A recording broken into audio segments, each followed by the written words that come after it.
Welcome back to another episode of the Waveform podcast. We're your hosts. I'm Marques. And I'm Andrew. Today we kind of have I'm calling it like a tech Christmas stocking. We've got some stocking stuffers. There's no like huge news out right now.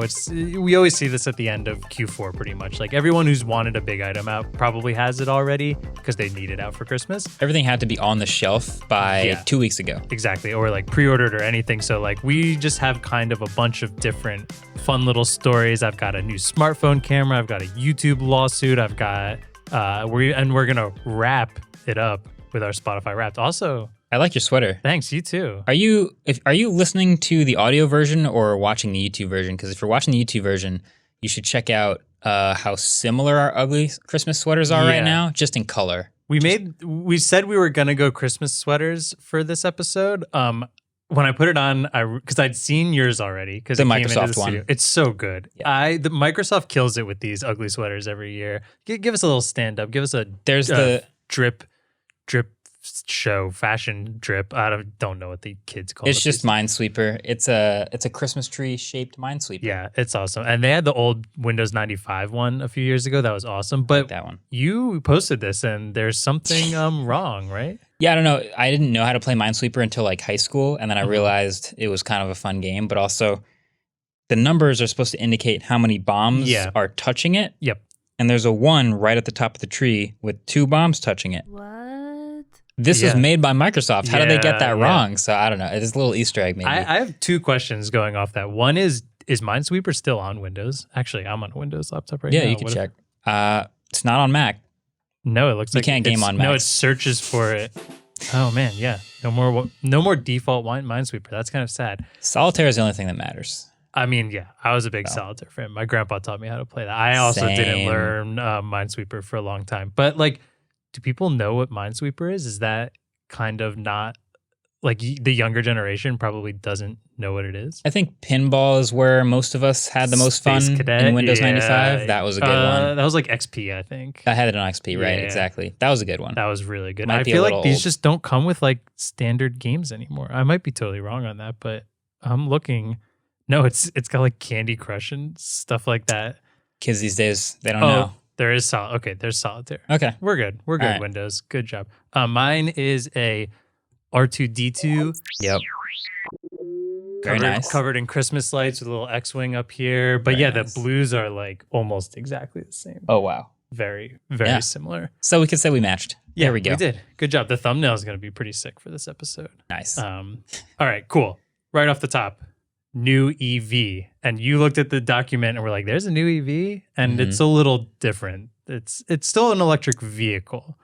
Okay. This isn't a car. I haven't clicked it yet, so click the link. Okay, I'll click the link right now. Let's see what shows up. Twitter link. Yeah. And this is a tweet from Now This. A Swedish startup has designed the Jetson 1, a personal electric vehicle that's sold to anyone that can own it and fly it. Oh, it looks like one of those personal drones that you can drive around in. Yeah, it's wild. It's electric? It's electric. I mean, like, I think you described. I was watching this and trying to figure out how to describe it because we've seen a lot of. I easily just picture DJI's FPV drone, but take the front of it and blow it up to human size and put a person inside. So it's like a quadcopter inside with a person inside of an FPV drone. Yeah, it's like it's a cage pretty much. Yeah, rather than like where the battery goes, the person goes there in a little cage. It actually has 8 propellers, but it's like 2 on each arm, so it looks like 4. It has 8 motors, and yeah, it's basically just like a drone. It looks totally wild. It looks super dangerous. Yeah, that's what I'm saying. So in this video, they're piloting around like an empty desert, sort of like grazing the sandy floor of a completely barren environment. That is the only place I would feel comfortable with anyone ever having access to one of these. Yeah. Oh, yeah. Not even like multiple people flying them, but just myself flying it would feel super. It cuts to a shot of inside the cockpit, like a first-person view, and this guy's like knees are touching, his arms are like, his elbows must be like against his body, and it's got a little cell phone on the side that's showing his like mile per hour. Wow. It looks it looks so cool. But this looks like it would be really fun in like a VR experience, maybe not with my body scraping against the floor when I crash it. Yeah, I'm sure it's, the fact that it is up for sale probably means a couple of things, and I'm hoping I'm right about this, but I'm hoping it has passed some sort of crash safety.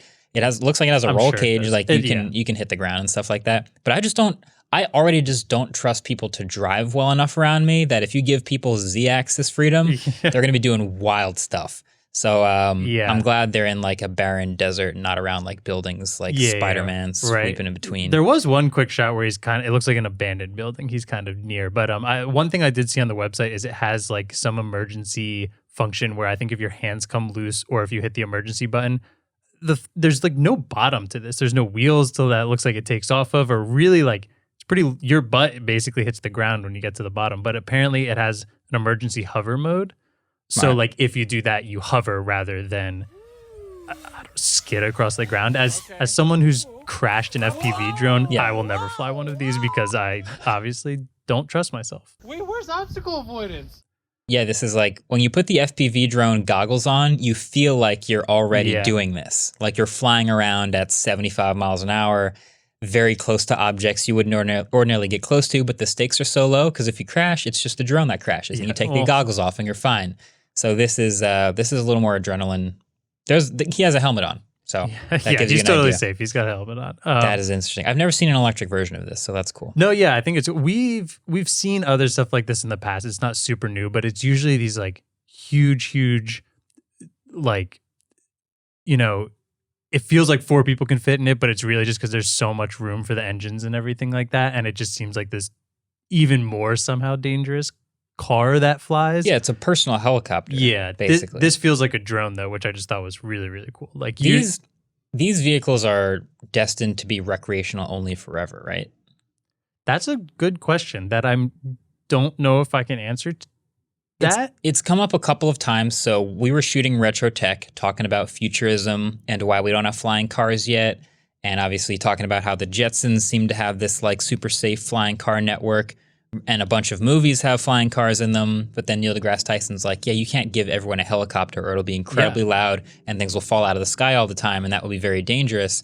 So anytime we see some of these, because I've seen videos like this before of like jump onto a drone and like fly around, seems fun, but seems like that has to be in a controlled area, in an environment where you know all of the variables and there's restricted airspace and like people can do their thing and then take the helmet off and walk home. Yeah, I guess ultimately I'm sure these people would like you to think that it would get to that, or they would like to think that it will get to that point, but just like, I didn't even think what you said, like things flying out of the air, like people flick cigarette butts out of their car all the time. Imagine just like a cigarette butt coming from above you as you're like walking on the street. But more than that though, so what Neil was saying was like, when a car breaks down, you just drift over to the side of the road, right? Or worse, you're in like the middle of the highway and people can get around you. Yeah. When a helicopter breaks down, that is a massive problem.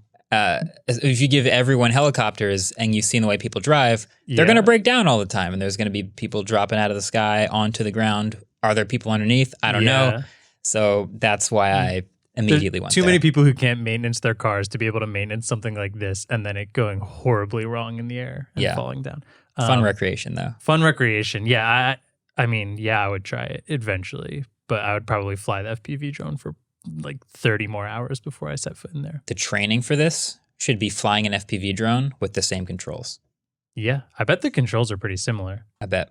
All right, I have another thing here. I think this is a YouTube story, so less tech related, but like we're obviously a YouTube channel. We love the YouTube community. If you're kind of like, I don't want to say an OG YouTuber, but 5 or 6 years ago, do you remember there's a big story from Philly D, H3H3, the H3H3 channel? They were going through a lawsuit where they were kind of fighting for fair use. It was kind of like this big moment online where like everyone kind of banded together because they reacted to a video and the person who had that video issued a copyright strike. There's a whole big lawsuit about it, and the internet kind of got behind them to fund the lawsuit so we could kind of protect fair use. Right. It was a sort of early in its time case where if they just settled and got it over with, it would actually kind of set a precedent for others being able to sue YouTube channels to get things removed when they were perfectly fairly using things under fair use copyright law. That's how I interpreted it seems like it went well enough. It did. That we successfully defended that. Exactly. So there's another thing. It kind of feels full circle happening right now. So I watch their podcast all the time. I think it's super entertaining, but they've gotten to a point where if you remember the Jake Paul fight a few months ago, I believe it was the Jake Paul Ben something, the older MMA fighter. Yeah, I thought you meant Nate Robinson. No, not Nate Robinson, although I do believe that one was run by the same company. There's a company called Triller who are the ones who are running these kind of like different fights. Triller Fight Club, Triller, I forget exactly what it is. Mm-hmm. And they all these fights are pay-per-view. Ethan on his podcast, after one of them happened, about a week after it happened, showed a quick clip of it, did their commentary, like I'm sure a million other channels did. And then because of that, Triller is now suing them because they said that pretty much the podcast got around 1 million views. This is a 3-hour podcast and maybe like 5 minutes of talking about this like clip or whatever, or showing the clip. Totally fair. It seems super, super obvious fair use, right? And they have the precedent case from before 4 or 5 years ago. And they're getting sued now because they use this. They're claiming that since the podcast has 1 million views, that all of those views would have been pay-per-view views, which is like $50. And they were suing them for like, I forget what it was, 1 million times $50. So $50 million. That's a wild amount of money. Yeah. And I think it hasn't really gotten that same, it felt full circle to me because I've seen that, and then Philly D finally made a video on it, but hasn't really gotten as much attention because I think their podcast channel is a bit smaller. Not as many people watch 3-hour videos versus, remember peak H3, it was kind of like huge, shorter videos, and then it kind of like blew up on the internet. So this just feels like something that again is potentially attacking. It's not just attacking them. Like this is another case where if Triller goes through with this and sets this precedent, then people can get sued for kind of reaction videos or using other clips and videos. And it feels like it should be a little bigger than what the YouTube community sees it as right now. It feels like an attack on the YouTube community. Interesting. Yeah. And I think I just wanted to get a little more attention out there because it feels like fair use is kind of the definition of fair use is always like a little bit squishy. Like it has to be transformative in some way, and you can define that however you want. You have to use a certain small amount of it on different platforms. Fair use is enforced in different amounts. So on YouTube, for example, if you use like a quarter of a second of copyrighted music, immediately that can be claimed, even if it's only a quarter of a second in a 40-minute video. It's used. It's not transformative. It's not used as commentary. They'll immediately flag it. But there's different versions of this, like you mentioned. If you're commentating on the fight while it's playing in the background versus just playing it for everyone to watch. Yeah, I'm always fascinated by like when a sport event is happening, and I open up Instagram and I see like part of the highlight on Instagram, but whenever I see like a pay-per-view fight, they never show the knockout or the hit. Yeah. Do you notice this? Like whenever I log on Instagram, everyone's just scared of it. Yeah. I think there's probably a rule around it where they're like, you can show the end of the fight and you can show the replay of him landing on the ground, but you can't show the hit that made him land on the ground because that will make people not want to watch. I think there's some rule attached. That sounds I mean, I don't know the exact specifics of it. And like, I guess, again, you're saying there's all these nuances to fair use and stuff like that. And I wonder if sports do that. There's also like, there are people who just straight up stream these like live events and such and that. It's crazy. I mean, there's like those Twitch streamers that will do boxing matches where they'll green screen themselves on a controller. So it looks like they're just playing a video game instead. Wow. I think I saw that with one of the first. Yeah, there's so many really, really bad examples of doing this. It's funny that you mentioned music as well, because I've always found it interesting. Twitch is having a huge, huge issue with that because a lot of these streamers are playing music when they're playing games or playing music when they're just like chatting on Twitch. And it never seems to be a huge issue during it live. But then like if that's in the VOD afterwards, the whole VOD will get taken down because they're worried they could get a copyright strike on it. Twitch is having a huge issue with that right now. Which another thing that's really cool is there's people like T-Pain out there who are now these big Twitch streamers, and they're actively making music and letting their music be completely copyright free for Twitch streamers, like making it okay for that. I love musicians that have a good enough relationship with their label that they can pull strings like that and make their stuff available. And shout out to T-Pain and those who are doing it right, because that's awesome. Yeah, it's awesome. Yeah, no, yeah, it's always kind of murky on YouTube, but I'm rooting for the H3 crew. Yeah, I'll post a couple links. There's just some good information out there. I didn't want to get too deep into it because I don't know if everybody's that into YouTube stuff here, but it definitely worth a look. I also have a new smartphone, totally different. No good segue here, but we saw this, like, did you see that Oppo smartphone, like, optical zoom I saw this video. thing? Yeah. Okay, so I'll try to describe it. It's described in their caption as Oppo's retractable camera. That's why I was confused. So I'm not exactly sure if it's zoom or if it's focus or what's happening, but what's happening in this video is, imagine a camera bump where you have a square for one of the cameras and that square moves out of the phone slightly. Yeah. So it moves out and moves back in, which is something that happens with a lot of larger lenses when you zoom, but it doesn't say if it's for zoom or not. Yeah, and it also happens, like, it looks exactly like that on, like, some of those point and shoot cameras that have a zoom where, like, you're not physically turning the lens. It's just, like, it's automatically bringing the lens in and out and retracting in and out. But I was just trying to figure out, what it was. You said might be focus. So there's two ways that I read this. One would be super cool. One would be kind of pointless. Okay. Which one should I do first? Do pointless first. So the kind of pointless one would be, I'm reading the side of this camera, and it says 1/1.56 inch, 50 millimeter, f2.4. That's one single focal length, 50 millimeters.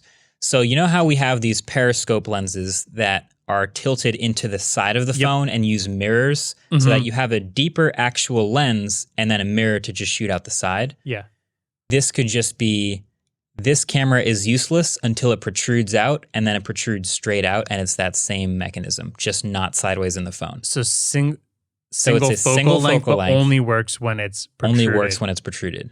I didn't even think of that. Would be kind of pointless. Oh man, that's what it's going to be, isn't it? But the other version of this is a multiple focal length lens, and it's switching between these focal lengths by zooming outside of the actual phone. So maybe it goes from a 24 to a 50. And so you're at 24, you realize you want to zoom in, you hit the button in the software, it protrudes out the back of the phone. You just got optical zoom to 2x, 48 millimeters. That would be like a cool version of this technology. I don't know that that's what's happening now. Well, I don't know how I didn't think to read next to the lens. That makes me feel like kind of a moron, but that's what I was hoping for. Basically, I guess the benefit here, because you said we already have these periscope like optical zooms, it would just be eliminating that mirror, right? Which is, because then you're just going straight from the lens out, which improves some sort of quality a bit. I mean, like, potentially. Yeah, potentially. And that seems kind of cool. Do you recall any phones that have done this? There was that, what was that old phone that looked like a camera on the back? Oh, the Nokia Lumia 1020, I believe? Something like that, yeah. Yeah, I had a yellow one, I think, back in the day. So this one, it had a bunch of moving parts. I think it had even an open and close shutter. You know how a mirrorless camera will have a shutter that closes? It had that too. It had a big Xeon flash. It was pretty solid. It was a chunky phone, a Nokia Windows phone. But this one, there's a lot of weird things that we see. Like Oppo is kind of like, I feel like the Samsung of China in a lot of ways. They just try stuff. Like they have the Find series where they're like, we'll just have the whole top of the phone move out of the phone and just protrude. Or we'll have like the Find X or whatever other weird design things they want to try. Them and Vivo seem to be kind of like paving the way. I don't know if that's the right word. They're trying all the fun experimental Trying new stuff. Yeah. I think this would be really cool as long as it actually is benefiting. Like zoom still, I think, is one of the hardest things to do on a smartphone camera. Do well, at least. It pains me to like pinch to zoom on basically any camera. Something I've noticed about these moving parts in smartphone cameras is they all seem to be workarounds that eventually die. So you know how we had the motorized selfie camera pop up out of the top? For a minute, that was like the best we had, where it was like, we've been shrinking the notch, we've been shrinking the teardrops, then we got hole punch, and then we got nothing, and it was just bezel to bezel, and we had the selfie camera pop out the top, and it was like, a moving part in a smartphone. I don't know if that's good for water resistance or durability. You drop the phone and it would retract based on sensing free fall, but eventually we moved to selfie camera behind the display, and that motorized thing's going away. Yeah, and that seems like the obvious way. I think we all knew retractable selfie cameras were a Band-Aid. And they were going to go away. Is this a zoom that protrudes out the back also going to be vestigial? Is it going to go away when we get like really good optics inside of phones? Is the really good optics going to be that we've just like insanely improved digital enhancement when it comes to zooming, or is that going like a super big sensor to where you can digitally zoom well, or is that just going to be they can now slap so many different lenses on the back of a phone and a huge camera bump that you don't need optical, you just have 10 different focal lengths? So I honestly think Sony might be onto something. Okay. So you remember I'm going to forget, I think it's the Xperia 5 Mark II maybe. Okay. There was a recent Sony phone where they have the periscope mechanism, and they had a lens move laterally inside of the periscope mechanism, and that would change focal lengths. You could snap between it was something weird like 29 and 73 or whatever. I remember. But I don't think the mirror to do the periscope thing out the side loses that much quality at all. Like that's what telescopes are. You're looking in one way and mirroring out the top. I think that's fine. But I think if you're going to have a moving part for real optical zoom with multiple focal lengths inside of a camera, you got to do it with that sideways space, because the phone's not thick enough to do it with that space unless you build this. Unless you do this, yeah. So that's my gut reaction, is like, I think Sony might be onto something if we build a really good channel through the side of the phone for a periscope zoom, and we're able to work with like motors or magnets or whatever it is laterally and zoom laterally. Okay. That seems like a good way to do it. So I have a question about this, and it might be because of my lack of knowledge in cameras, but in that sense, could you compare kind of like this Oppo phone that's doing it vertically rather than laterally, like a regular DSLR to a mirrorless? Like you're just eliminating that one mirror, right? Not quite the same thing. I mean, technically, yes, you're just eliminating one mirror. Yeah. But yeah, I don't know. I feel like the mirror is sort of fine. Okay. I don't think it's changing the quality or anything. I think that was actually a pretty great invention, just folding the whole lens sideways into the phone. So I think we'll see more of that. Interesting. Okay, so we think this is just kind of, if we're taking a bet on this right now, I think on our way to real optical zoom in a smartphone, we'll find something better than this. Okay, so now what if Oppo combines this with their notification LED and the camera pops out every time and gives you notification LED? Then I want one. Then just sign credit card on the table. I want it. All right, cool. I'm in. All right, well, let's take a quick break, and when we come back, we'll talk about Fairphone 4 and Pixel Watch. This episode of Waveform is brought to you by OurCrowd.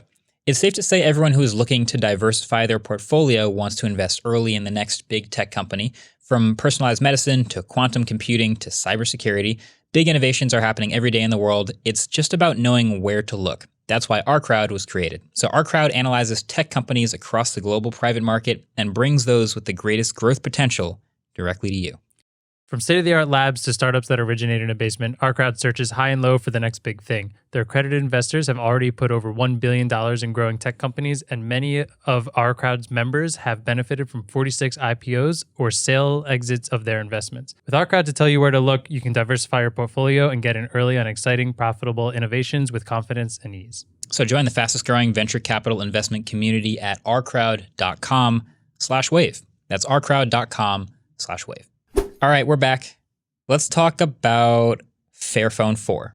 Yes. So I've wanted to make a video about the Fairphone actually for months, and it's hard to get one here in the US. So we've been in contact with Fairphone, like, hey, can we get one? Can we try this thing out? Can we show this to the people? And they were finally able to get one to us. They only sell it in Europe. But the idea of the Fairphone is it is a wholly sustainable, recyclable, modular kind of smartphone, which is very unlike every other smartphone we talk about and that we mostly see on the shelves in 2021. So I thought it was really cool. And it brought up a lot of different thoughts about like how smartphones are made, how materials are sourced, what the trade-offs are between like these really high-end phones we like, but then also the most average phone possible to be as sustainable as possible. What were your thoughts on it? Because we published the video. It's out there now. Yeah. What did you think? I've been reading a lot of the comments that we got on it, and it's kind of made me think. And then also, I feel like whenever I read comments, it's like, I think this, but then I also want to defend it for that. And but so my initial thoughts were, obviously, I love sustainability. I think it's great. I think it's really cool that you can pop the phone open and pull modules out. Like you at one point went to shoot and were gone for like 20 minutes in the top-down set, and you came back and you're like, I just took every single part out of the phone and put every single part back in, and it works. Yeah, I've never done that 20 before. minutes? Are you kidding me? Like, yeah. I watch Zach's videos. He'll take a phone apart. He'll like take up ribbon cables and like pop things out, and then he'll put a phone back together and turn it back on. And I'm like, I've never actually done that. Like I could, but I don't have the glue to put the screen back on. Like I don't have that ability most of the time in a phone. That's the first time I've ever actually done that. And it's like, it's super easy on the inside because all the pieces are labeled as well. Yep. Or like they have like, a little icon to show what the labels are. So I think that's really, really neat. And so it's what they want to do essentially is be able to have those parts. So if anything breaks, you can just order the part online, replace it yourself. You're going to keep your phone for longer now. Mm-hmm. And they do want you to upgrade it, correct? Like through the years, this is the part that I feel like I can't tell if it's something they're touting or is this something we're all just kind of assuming it's happening? Okay. The upgradable part I think is a little bit more of a pipe dream. Okay. So we've had Fairphone 1, 2, 3, and 4. Fairphone 3 even at a certain point we were like, hey, maybe you can use the same brain for a while and just upgrade the camera and upgrade the port and upgrade the battery. But typically those types of puzzle pieces don't fit. They're not the same size. Yeah, okay. It's not like you have a motherboard and a bunch of parts in a PC case with lots of room to play with. Like these are small little things that fit in your pocket. So, I was going to sort of bring up Project Aura at some point in this video as like the ultimate dream. Like I'll just pop off the CPU and put a new one on. But like that's kind of not how smartphones are. So it's mostly spare parts. It's mostly like if you damage it, if you break something, you can replace just that part and it's easy and you can do it yourself and it's kind of cheap. Yeah, I think that's what I was the most, my main thought coming out of that. And a lot of comments I saw were people saying, what you're missing here is that there's the upgradability of this. And my initial thought to that was, I don't see like upgrading all these parts, all these specs are different. All these phones can upgrade crazy because there are these intricate pieces that are all manufactured for everything to fit together. And if the Fairphone ever wanted to upgrade, it would have to meet the exact specifications of what the previous models were. Right. So I said this near the end of the video, definitely watch the whole video if you can. But the most interesting thing that I found is that Fairphone essentially acknowledges like, okay, we're not designing all of our own parts here. We don't design the display. We don't make our own silicon. So we are sourcing parts to put this together. And we're trying to source everything responsibly. But in order to satisfy this promise of having spare parts available for 5 years, which is an amazing promise, they need to find parts that they will have access to for 5 years. And they need to make relationships with suppliers that they can maintain for 5 years. So if you're looking for the most bleeding edge, cutting edge, amazing smartphone with the highest end or the most unique different parts, you probably won't have 5 years of stock of that available. That's a low volume type of part. So they literally said like, we made this a 6.3 inch smartphone because it's an average size. So we can get this screen. It's an average size screen. All the average size pieces inside are all like fairly standard. It's a Snapdragon 750G, I believe, 6 or 8 gigs of RAM. All the stuff in the phone is by design as average as possible. Okay. And so, sometimes you hear like, oh, well, this phone is just the same thing as last year, but a little better. It's like, that's actually probably great. That's kind of what you're looking for here. So yeah, Fairphone, I think Fairphone's basic goal is to prove that there can be better behavior by all the other big companies as far as sustainability goes and recyclability. They use recycled plastics. They used responsibly mined metals like aluminum and lithium and things like that. I love all that. Yeah. All of that is phenomenal. It's also more expensive, obviously. Yeah, of course. Because treating people correctly is more expensive than like labor. And when you're a smaller company too, you like don't have the headroom like that Apple can get discounts on certain things, or Apple can just like eat profits a little harder to make something a little cheaper. I'm sure there's plenty of people who don't think Apple's making anything cheaper. I mean, that's the thing. Like, if any company can pull off a really good, reasonably priced, sustainable phone, it's the bigger ones. Of course, yeah. Because they have the volume and the scale to be able to go, hey, we want to go to a supplier that does it right and give them a huge order rather than just like doing it the standard way that's not so great. Yeah. So I think my two big takeaways from this are, if that's the way they want to go, not so much, basically no upgradability, but all just like, the replacement parts for so long, I feel like it needs to be a little more competitive spec-wise. And maybe that's just, that could totally be us working in this environment where we get to see the most bleeding edge phones all the time. And it's true, though. The majority of people in the world have, a lower spec phone. But it seems low spec for kind of last year almost. Well, so... yeah, it is low spec. It is behind on, so it's about 580 euros, which if you go to the US, it's like $650 roughly. Mm-hmm. If we just go with that, then I compare it to the Pixel 6, which is about $600. And it loses to the Pixel in everything. Yeah. It has a smaller, lower resolution, not as bright, not as high refresh rate display that has way more bezel, frankly. It has a smaller battery. It has no wireless charging. It has lesser water resistance. Like, if you just go down the list, you're sacrificing a lot to get the sustainable part, and that has to be what you value in a phone to pick that over the Pixel 6. Most people, as much as we say we want the sustainability, if you gave them the choice and you gave them $650, they would pick the better phone. Yeah. And that's just going to keep happening. So I think Fairphone's not out here trying to take market share from Google. They're just out here trying to prove like this is a real thing we can do. It's like a proof of concept, it feels like. Yeah, I think, and then my other kind of like thought on this though, and in that scenario, you have $650.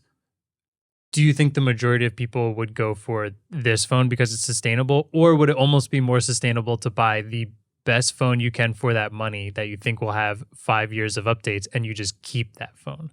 I think that's the biggest thing here where I see like, will this phone sell, or would it make more sense to me to get a Pixel 6 and keep it for 5 years? Yeah. So the most sustainable thing you can do is not buy a phone.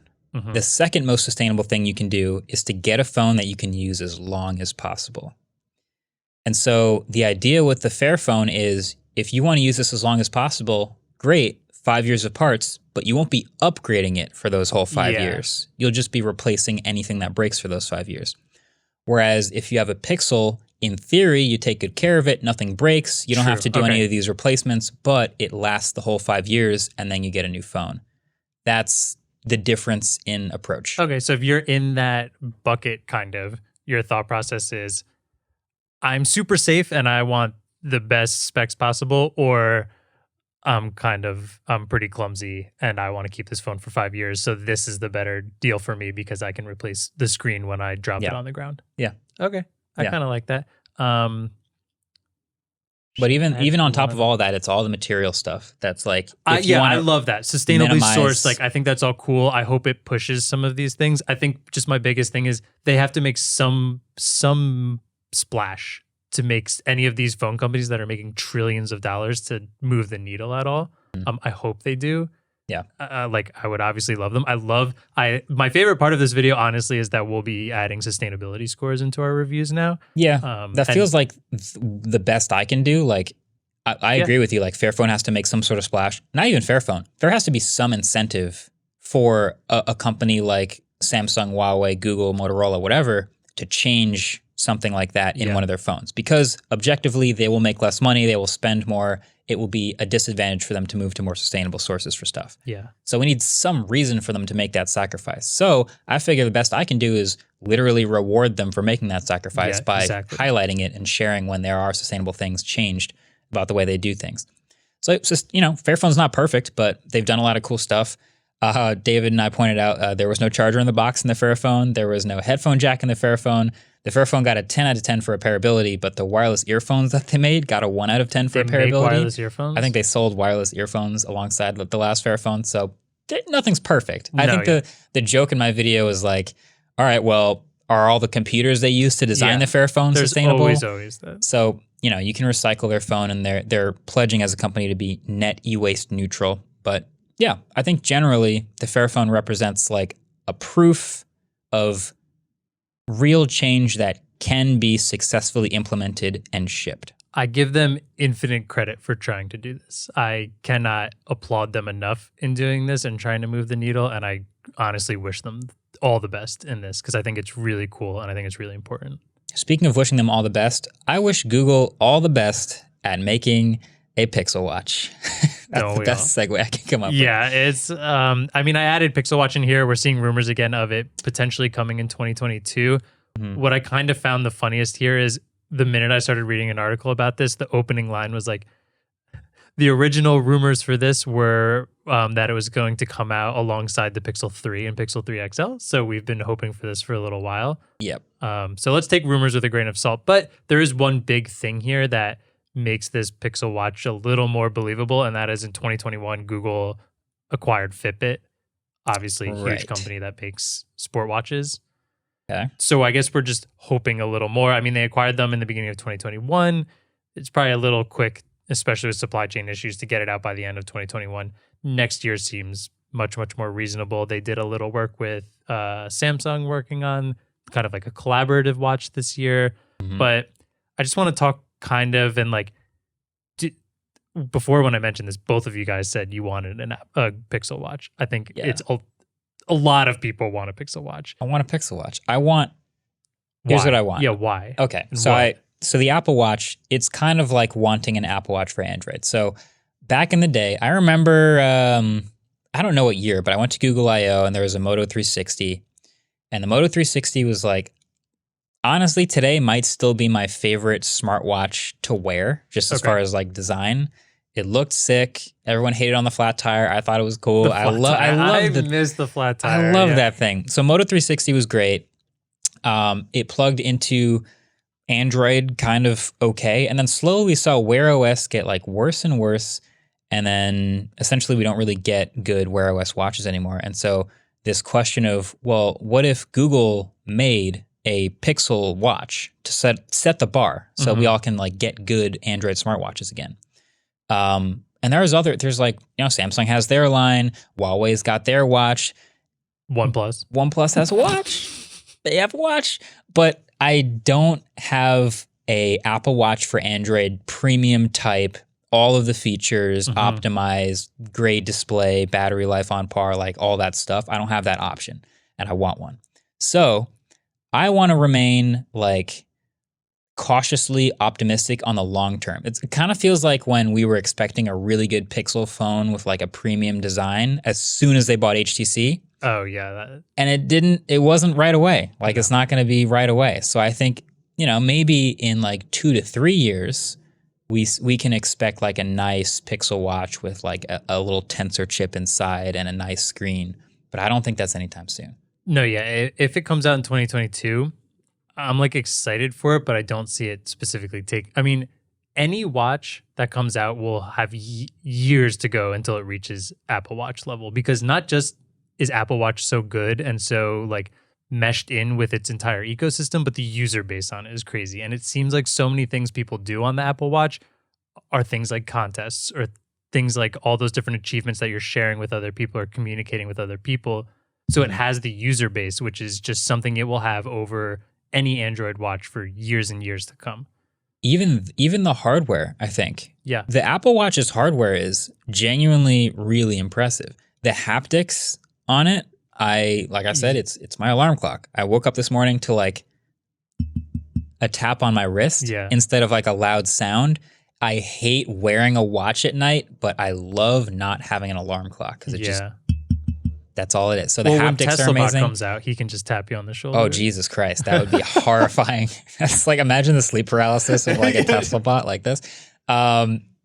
It's the screen. It's great. It's the pressure sensitivity. The battery life is fine. It's like a day and change, maybe a day and a half. I'm still surprised at how bad the battery. I would consider that bad when you look at stuff like, I mean, I guess I'm mostly looking at hiking watches like Garmin, and their battery life is fantastic. Right. I think it's about equivalent functionality and size. Like a hiking watch does what, 3 things, 4 things? It's tracking. It tries to do plenty of things. It tries to do some stuff, but it's definitely larger and it's giving you really good like location, altitude, and maybe 1 or 2 other things, right? this Apple Watch is like connected to your phone 24/7, delivering you notifications, changing. It's potentially not just Wi-Fi connected, but cellular connected too. It's got obviously the haptics going in. It's connected to a bunch of apps. It's got local memory. It's streaming music. It's got a speaker. It's got Siri. It's got all this stuff, and it's much smaller.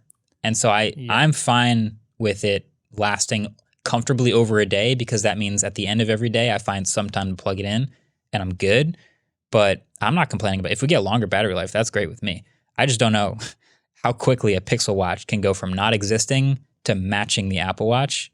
I want to be optimistic, but it's going to be a little bit. Definitely got that head start if Fitbit's going to be working on a bit, but I guess you also use the example of HTC coming in and not quite nailing it. Yeah, I mean, first I would like it to be circular, because I think the square Apple Watch is dumb. You bring up haptics, and that is literally the first thing I noticed when I put an Apple Watch on when we used to do our contests, is I would just scroll on it because it's so good. It makes no sense how good that is. It's really good. And yeah, the contests and stuff, someone needs to make some sort of app where you can do Apple competitions or just watch competitions between everybody, because ultimately it's all recording kind of the same thing. Heart rate is pretty much all it's mostly doing. Heart rate and time and distance through GPS, and make some arbitrary score like Apple does in a different contest, and that would be awesome. Yep. But yeah, I think this 2022, maybe we'll see it. Will we see it take off in 2022? Probably not. But Adam, is there anything specifically you want out of a Pixel Watch that you don't see out of any other watches? I just want better Google Fit, because I think Apple Health is probably the reason why the Apple Watch is so dominant. That's a good point. And Google Fit is very cartoony and cute, but it doesn't really give me any information that's useful. Yeah. Like, what's a heart point? Yeah, it's like nice and built in and like great clean UI, but doesn't really tell me anything useful. Mm-hmm. This might sound dumb, I just don't know, but does Fitbit and stuff work into Google Fit? Or yeah, it does, you can right? connect right in. And is it still just heart points then? What is going on? I don't think how some of these companies do some of these all things. have some sort of algorithm to convert the data they're measuring into points, because they all like gamifying everything. Yeah, no, I'm all for that. I'm all for which points. I love. It's great. It's making people want to work out. It has made me want to work out. Yeah. But there should just be some actual real info in there. Like, do you think all these doctors now know like what these points mean? Because how many doctors do you think are going in? It's like, oh, how often do you exercise? Like, I average 79 heart points per day. And the doctor's like, I don't know what you're talking about. I don't think a doctor is interested in how many points you got. But which is a shame. It could help so much. Yeah. No, the Apple Watch, you're right. Like, Apple Health is extremely detailed. It's not even detailed. It just measures so many different things. Mm-hmm. Whether it's like resting heart rate. Maybe I should go to a doctor. I got a low heart rate notification while I was sleeping because my heart rate went under 40 BPM for more than 5 minutes in a row. Huh. And I was like, oh, I didn't even know that happened when I was asleep, but now I know. It measures your blood oxygen. It measures like, obviously your accelerometer stuff, but like if you're running around, like how fast you're going, if you're doing a bike ride, how many miles you cover, what your altitude is if you're doing a hike, elevation change during a run. All this stuff is just, it's constantly measuring all types of info. As a numbers person, I'm into it. I would really like to see one of these smartwatch companies partner or license what Whoop is doing, because I used Whoop for a little bit. Their numbers are just out of this world. They're so detailed. They're so intense. It's like tells you your recovery rates and based on everything. It's awesome, but it's a watch that doesn't show time or anything like that. And that still makes me upset. Yeah. I like the idea of like, and I'll end it after this. I just like the idea of one big, like, general smartwatch that gives you like, here's how long you slept, here's how many miles you walked. But then like, if you can wear a Whoop for your workout and then have that info dump into the same Google Fit or Apple Health or whatever, then I'd be very happy. If it was an app in a watch, I don't know if their sensors are anything much different. Imagine you just have the Whoop app in your watch and then it just dumps and you don't have to wear another thing. That would be even better. Do it. Whoop. All right, Marques, did you know you can now play video games while driving your Tesla? Oh, like the ones on the screen? Yep. Not really. Well, my question would be which games? I I don't have the exact. I know Solitaire is one of them. Oh, that's not that bad. There's I guess that's not that bad. Well, it's not good. Okay, because there's a game that involves you turning the wheel to control the game. So if it was that game, okay, it's not as bad as that, I guess. okay, But you should still probably pay attention to the road when you're driving. Okay, so there was an over-the-air software update that now I still can't tell if this is a bug because it doesn't seem like there's an announcement, but a select amount of games on the screen now are offered while you're driving. It can't be a bug though because it when you click them, it does pop up the thing that says I'm a passenger. Okay. So you have to hit that button. So the headline for this article, if you saw it going around, is kind of deceiving, a little clickbaity, because it obviously does not want you to play them while you, the driver, are driving. Right. But it still kind of feels like a big deal because if you're willing to play a game while you're driving, you're probably willing to press a button that says I'm the passenger. And there should be like a sensor, and it should use the seat sensor. Exactly what I've thought. Because when you're driving, so here's the thing about the games in the car. I think they are one of the most overrated things about Teslas. I don't think anyone really actually plays the games or cares. I think people's children, when they have to like wait to pick up their brother at school or something, is probably your best. And that's like you said, I don't think that's a very good because people who have Teslas give their kids like an iPad probably or a like, Switch or something. Yeah, like those kids are fine. And the screen you can't even reach from a car seat. So like down there, like half the time, it's cool. It's a gaming. The fact that you can say like you can play, what do they say, Cyberpunk in the back of the Tesla? It's I guess like they want headline. You to do it when you're like charging, maybe. Right. So that would be the one time where I would ever consider gaming on my car. The screen in the front is like kind of tilted towards me a little bit, so that would be the perfect time, and I still don't do it. Like I have my phone hooked up via Bluetooth, and I watch videos on my phone that play through the car instead of just using. You don't the even watch it on the screen. I don't even watch videos on the screen. Wait, I have a question now. That's not.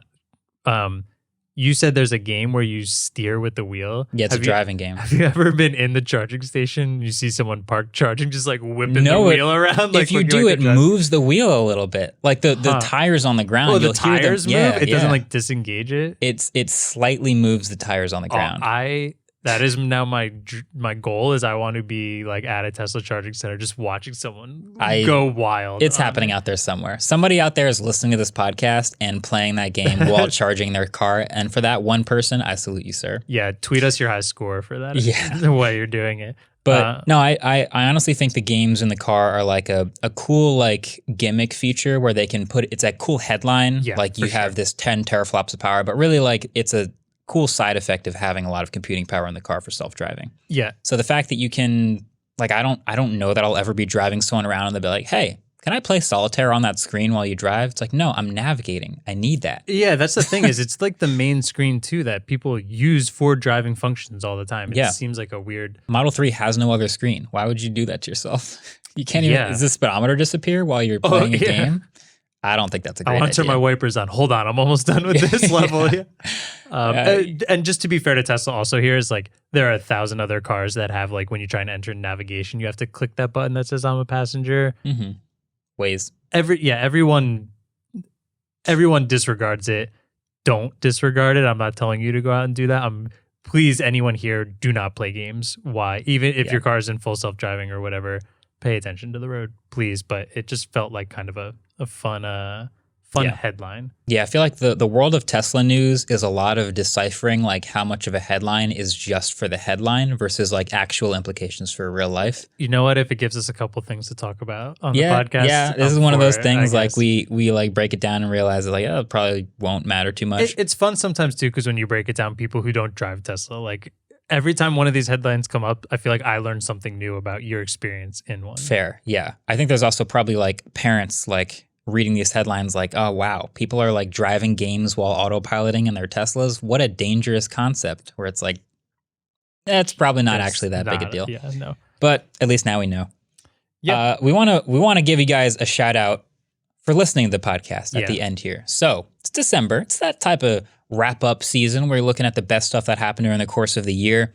And what Spotify does is they give us Wrapped, obviously, what you listen to, but it also gives us publishers Wrapped, which sort of breaks down some interesting metrics about people who listen to our stuff. Yeah. So in the case of the Waveform podcast, we've got some numbers and some shout outs to give. Yeah, it's always fun to look at. It shows us all different countries and what listen time and charts and stuff like that. I think we talked about it last year on the podcast, and it's just, yeah, it's fun. As a big thank you to everyone out there listening. Now on the, also just remember, these are only Spotify numbers. This doesn't include Apple Podcasts. This doesn't include YouTube. We still appreciate all of you out there, but your platforms don't give us a fun little thing like this. And Spotify has just nailed the Wrapped portion. They should. I tweeted that. YouTube should make a Wrapped that just tells you like which channels' videos you watch the most minutes of. They know. They've got to know. They've got to know. They've got to know what ads you watch the most, what channels you've watched the most, how long you've watched them, and like how many people how many people you're subscribed to that you didn't miss a video. Like highest percent of watched videos during the year. And even for you as the creator, how many people of your audience have watched every single video that got put out in a year? When I see my Spotify Wrapped and it says, you're in the top 2% of listeners of Electric Guest, I want someone out there to be able to say, hey, look, according to my YouTube Wrapped, I'm in the top 2% of MKBHD viewers. I didn't miss a video. That would be sick. That'd YouTube, be really cool. Rebrand, Rewind. What would you name it? Oh, there it is. Ooh. Take back the Rewind name. This is your chance. Build this feature. Okay? YouTube Rewind. As like a shared story kind of thing. You can't use Wrapped. Spotify has that. Yeah. So call it Rewind. There it is. Interesting. And they can't make any argument. So like it would be easy in Instagram and Twitter and stuff like that because you kind of have these easy shareable posts, but Spotify doesn't have any of that and they still manage to do this. Yeah. So YouTube could easily do this. Yeah, everyone just screenshots it and it's like an Instagram story you tap through. We'll give these shout outs in a second. I'm going to look up a quick trademark so we can just sell that to Google before we... No, I think they got to call it YouTube Rewind and they just got to own it and take it back and tell us like what we watched this year. I was trying to think of like a Christmassy name for it that would just totally rip off Wrapped, like YouTube stocking stuffer. No. They got to own it. Rewind for sure. You're welcome. Let's look at a couple cool things here. We have a bunch of slides. Adam grabbed just like a couple of the best ones here. I want to react to them from the top. Okay. Also, wait. Let's talk about Wrapped real quick though. Was the UI design like horrible this year? Hasn't it always been horrible? It's never been great, but it felt like specifically bad this year. We were looking at, there were some things we couldn't even see. It would be like a chart that would cover over the numbers that we were that's on our side though. That was for the creator side. Okay, that's on our side. Yeah, but even the other side, like the bar graphs that said like what genres you were listening to with the letters like really crunched up and cartoons. It was bad. It was cartoony. It's not great. Apparently the Waveform show made some new friends in some new places and we got our first stream in 50 new countries this year, including Nigeria, Kenya, Ghana, Nepal, and Zambia. Oh, so none of those listened before? Oh, wait, no, sorry. In fine print, the UI is bad. Okay, yeah. The UI is really bad.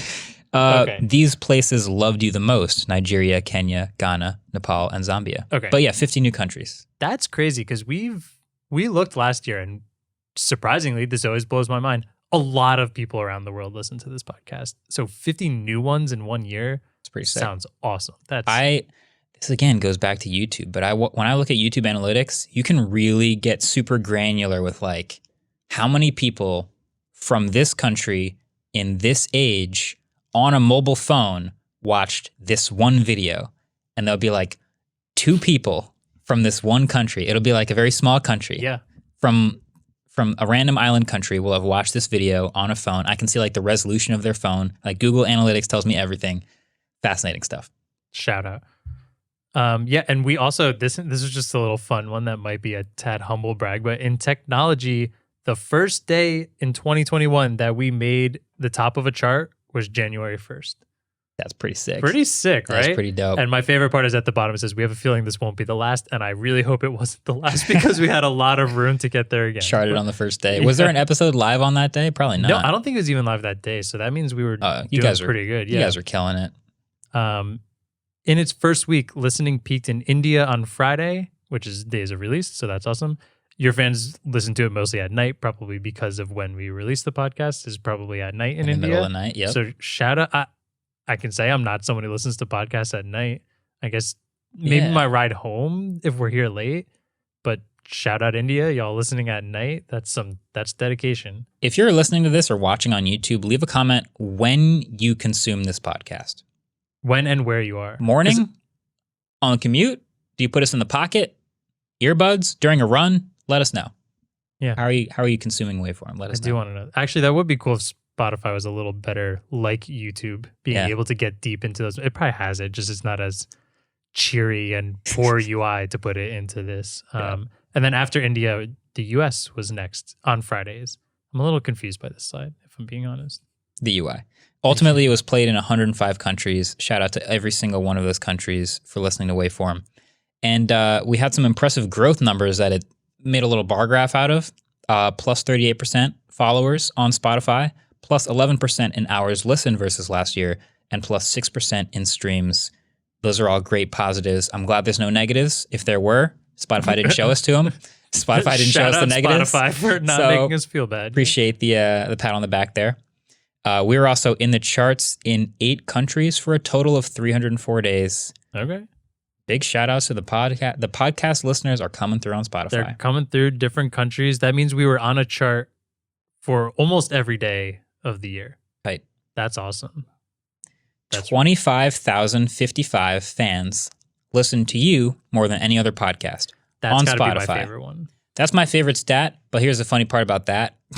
I don't use Spotify to listen to podcasts. Okay. So my most listened to podcasts were random ones that I accidentally clicked once. No. You had one on there that I know you listened to on Spotify, and that it was kind of a new thing we all learned this year, the Pod Quiz Weekly. Oh, because we listened to it a lot during our road trip. I hope you've listened to it since then. But I think that made it my number one. I'm pretty sure everyone in the studio had that on there wrapped because we all played it so much on the road trip and have played it again since. Yeah. So that's how Spotify. But yeah, I have like 3 or 4 other podcasts on there that I clicked once. But yeah, shout out to the 25,055 people. I'm giving all of you credit for listening to Waveform more than anything else. I mean, that's kind of neat because our numbers are usually in the we have around 200,000 audio downloads, and then the YouTube channel is around 50,000 usually. So if you think about just on Spotify, 25,000 of that listen to us more than anyone else. That's not including Apple, not including YouTube. It's a good amount. That's crazy percentage. Appreciate you. I hope that means we got people into podcasting, and I hope people are listening to other podcasts because of us. That will make me feel good. So if you don't, just tell me you did anyways. That'd be nice. 1,825 fans spent their birthdays listening to you. Happy birthday. Happy birthday. If you're listening to this episode on your birthday, happy birthday. And happy birthday. And 1826 then. And then 6,641 of you listened to most of our episodes. Not sure what that means. That's a very vague. Most could be over half. Mm-hmm. It could be almost every one. But we put out an episode every week, so that's a lot of you guys who are hanging on to every word, according to Spotify. Lastly, we released 2,861 minutes of content across 43 episodes, which is quite a few. Which also means they wrapped their wrap a little After earlier. 43 weeks. Yeah. That's the we thing. can literally gauge that. That's the thing. I was just thinking this morning. If you really binge Christmas music right now, it won't show up on your Spotify Wrapped ever because it already came out this year, and then it starts the next year's Wrapped in January, right? Yeah. So I feel like a lot of people would have Christmas music on their Wrapped, but it doesn't count December. I had a sneaking suspicion because Red Taylor's version came out in the middle of November, and it wasn't on my top 100 songs anywheres. And I knew it was played a lot. Yes, and I know there are a million other people who should have been in there, like listening to that, and it should have been on their Wraps, and it wasn't. So I had the suspicion. I'm glad we could verify it through our. I just had to start a podcast to realize what Wrapped is doing. But yeah, 22,861 minutes of content. So a lot. What do you think we're getting to by the end? If that's 43 weeks. I'll do the math. Add another 60 minutes for what? Probably like 6 more weeks on top? Or no? Times 52. I'm just doing the math on the averages. We'll be about 3,460 minutes total. Nice. It's a lot of minutes. Yeah. The craziest stat for me is when I look at how many watch hours of YouTube content there were on the channel in the year. So it'd be like how many hours of human life were spent watching the videos. How many brains were rotted? And it's always measured in like years. Wait, I'm going to check it right now. Like that. I'm going to check it right now. If you were to take a random guess. How many years of listening happened in 2021? How many years of human life were spent watching MKBHD videos in the last 365 days? 365 wouldn't include last year's PS5 video, which is just feels like a milestone. 15 years? Do you have a guess, Adam? I'm going to go with 22 years. So the number I have to do the math real quick, divided by 24. It is... That face, please zoom in on that face. It is 2,051,091 years. Wait, in the last 365 days? Yep. On our channel? Yep. 49 million watch hours, which divided by 24 is 2,051,000.